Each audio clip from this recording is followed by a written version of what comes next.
મોરબી મહાનગરપાલિકાની ચૂંટણી હવે માત્ર મતોની ચૂંટણી નથી રહી પણ અસ્તિત્વની બની ગઈ હોય તેવું અત્યારે લાગી રહ્યું છે। આ વાત અત્યારે એટલે કે એવી પડી કેમ કે ભાજપમાંથી ટિકિટ કપાતા ઉમેદવારે કાંતિ અમૃતિયા પર આકરા પ્રહારો કર્યા છે અને તેમની સામું હવે બાયો ચડાવી દીધી છે। શું ને સમગ્ર મામલો તેના વિશે વિગતે ચર્ચા કરીશું। નમસ્કાર, હું છું પ્રથમ મોદી, આપ જોઈ રહ્યા છો નિર્ભય ન્યૂઝ। સ્થાનિક સ્વરાજની ચૂંટણી લઈ રાજકારણ ખૂબ ગરમાઈ રહ્યું છે। સ્વાભાવિક છે, ભાજપમાંથી ટિકિટ ના મળે તો ઉમેદવાર રોષે ભરાય, પણ અહીં જે આક્ષેપો દેવાભાઈ દ્વારા કરવામાં આવ્યા છે તે અત્યંત ગંભીર છે। વિગતે જો ઘટનાની ચર્ચા કરીએ તો મોરબીના વોર્ડ નંબર 1 થી ભાજપના પૂર્વ પ્રમુખ દેવાભાઈ અવાડિયાએ પોતાના પુત્ર અમિત અને પોતાની આખી જૂથ પેનલ માટે ટિકિટની માંગણી કરી હતી। મોરબી મહાનગરપાલિકાની 52 બેઠકો માટે 427 ઉમેદવારો હતા, પણ જ્યારે યાદી જાહેર થઈ ત્યારે દેવાભાઈની પેનલનું આખું પત્તું જ કપાઈ ગયું। અરે આ વાતની ખાર રાખીને દેવાભાઈ અપક્ષ તરીકે મેદાનમાં ઉતરવાનો નિર્ણય કર્યો। વાવડી રોડ પર ચૂંટણી કાર્યાલયના ઉદ્ઘાટન પ્રસંગે જ્યારે દેવાભાઈએ શબ્દોમાં વર્ષોનો રોષ જે છે હવે ઠાલવી દીધો છે। તેમણે એક ચોંકાવનારું નિવેદન સામે આપ્યું, જેમાં તેમણે કહ્યું કે મારી ટિકિટ જેણે કાપી છે તેની આત્માને ભગવાન શાંતિ આપે, તેના માટે મેં ઘરે 111 દિવસનો અખંડ દીવો જ શરૂ કરી દીધો છે। હવે આ આક્ષેપો સીધા કાંતિલાલ અમૃતિયા પર કરવામાં આવતા હતા, તેના પર પ્રહાર કરવામાં આવતા હતા, જે બાદ હવે કાંતિલાલ અમૃતિયાએ વળતો પ્રહાર કર્યો છે। અને સૌપ્રથમ આપણે સાંભળી લઈએ કે દેવાભાઈના નિવેદન અને તેના પછી કાંતિલાલ અમૃતિયાએ વિષયમાં શું કહ્યું।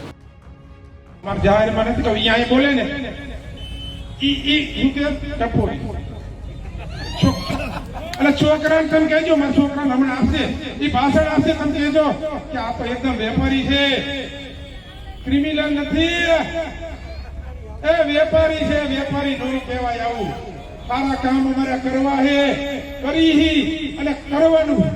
અત્યારે તમે જાઓ તો એક રોડ ઉપર હેરી તો એક રોડ આ માણસ થાય અપક્ષમાં થાય, આ ખુરશીઓ ટૂંકી પાડી માણા આમ તો જો અડધું માણસ તો ઊભું છે, કેના લીધે ઊભું છે? આ કામ ના લીધે। અમારા કામ બોલે કામ કર્યા કરવાના કરતા રહેશું। અને હજી આ ભાઈ ઓલા કપૂરીની વાડી ઘણા આવ્યો હું જાત કરી જોઈ લઉં। કપૂરીની વાડીમાં મારા વોર્ડમાં હતી, મારા વોર્ડમાં કપૂરીની વાડી સાંભળ્યો, ઈ વાડીને મેં જે દીધું કે પાણીની લાઈને મેં નાખી, ગટરે મેં કરી, એટલે એનું ઉપાડો કર્યું, અમે ઉપાડો ગટર મેં કરી, પાણીની લાઈન મેં નાખી, લાઈટો કરાવી, અને અત્યારે બચાકડા કેવી છે ખબર? પાણી નથી આવતું, લાઈન દબાઈ ગયા, પછી તમારે પાણીની લાઈન નાખવાની મને ખબર ઘણી બધી તકલીફ। 154 મત કેટલા 154 મત ને 6 મહિના થયા પાણી નથી આવતું। એના કોર્પોરેટરને ફોન કરીને શું કહે, એના કોર્પોરેટર કે સુપરસીટ થઈ ગઈ, શું કેમ કે જો ઓલી બાજુ જો ખાલી કે સુપરસીટ થઈ ગઈ, હવે અમે કોર્પોરેટર નથી, અમારાથી કામ ન થાય। તમારો બાપ મતથી જાય તો કરવા પડે, કોર્પોરેટર ન તો કરવા પડે, કોર્પોરેટર ન હોય તો કરવા પડે। અમે ચૂંટાઈ નહીં 111 દીની અંદર જેણે મારી ટિકિટ કાપી છે, હું ઉપરવાળાને પ્રાર્થના કરી કરું કે અમારી જે 4 ની ટિકિટ કાપી છે ને 3 મહિનાની એક બી દે, એના આત્માને શાંતિ આપે। હું ખોટાને ભેગે લાગવા જાય છું તો જાહેરમાં જે કહું છું મારા વહાલા મતદારોને, મારી ભાઈઓ બહેનોને, મારા વડીલને કે તમે 26 તારીખે મિત્રો કદાચ બહાર જવાનું થાય તો મતદાન દઈને 7 વાગે મતદાન ચાલુ થાય છે।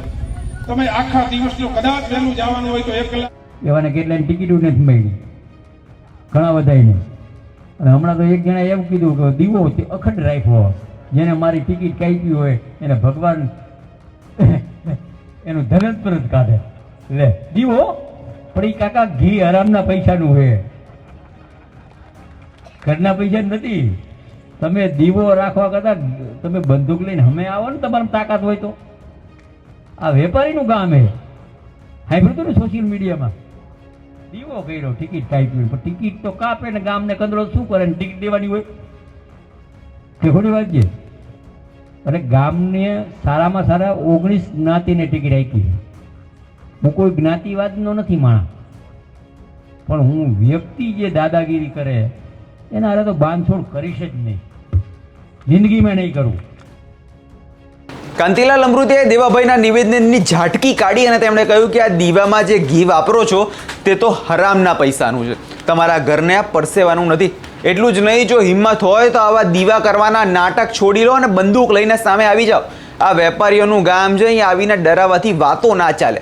કાંતિભાઈના જે પ્રહાર હતા તેમણે સ્પષ્ટ એ કહ્યું કે ભાજપ હવે ઘરના બળવાખોરો સામે નરમ પડવાના મૂડમાં નથી. એક મંત્રી સ્તરે જ્યારે નેતા જાહેર મંચ પરથી બંદૂક અને હરામના પૈસા જેવી વાતો કરતા હોય ત્યારે સમજાય કે મોરબીનો રાજકીય ગરમાવો અત્યારે કેટલો વધારે હશે. કેમ કે વોર્ડ નંબર 1માં અત્યારે જો સ્થિતિની ચર્ચા કરવામાં આવે તો ભાજપના સત્તાવાર ઉમેદવારોની સામે દેવાભાઈ અવાડિયા જે અપક્ષ પેનલે સીધો પડકાર ફેંકી રહી છે. કેમ કે દેવાભાઈ પોતે વર્ષોથી પાલિકા પ્રમુખ રહ્યા હતા, એટલે કે તેમનો પાયો જોવા જઈએ તો મજબૂત છે સ્તરે. જેવામાં ભાજપ પોતાના જે કામોની યાદી ગણાવી મતદારોને ભાવુક કરવાનો પ્રયાસ કરી રહી છે. બીજી તરફ ભાજપ માટે આ બેઠક જીતવી એ જોવા જઈએ તો એક પ્રતિષ્ઠાનો સવાલ બની ગઈ છે.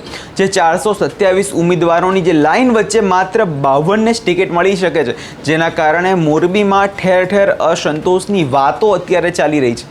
ઘણા નેતાઓ તો શાંત થઈ ગયા, પણ જે દેવાભાઈ જેવા જૂના જોગીઓએ હવે બળવો પોકારીને ચૂંટણીનો ત્રિપાખ્યો જંગ છે તે ફેરવી દીધો છે.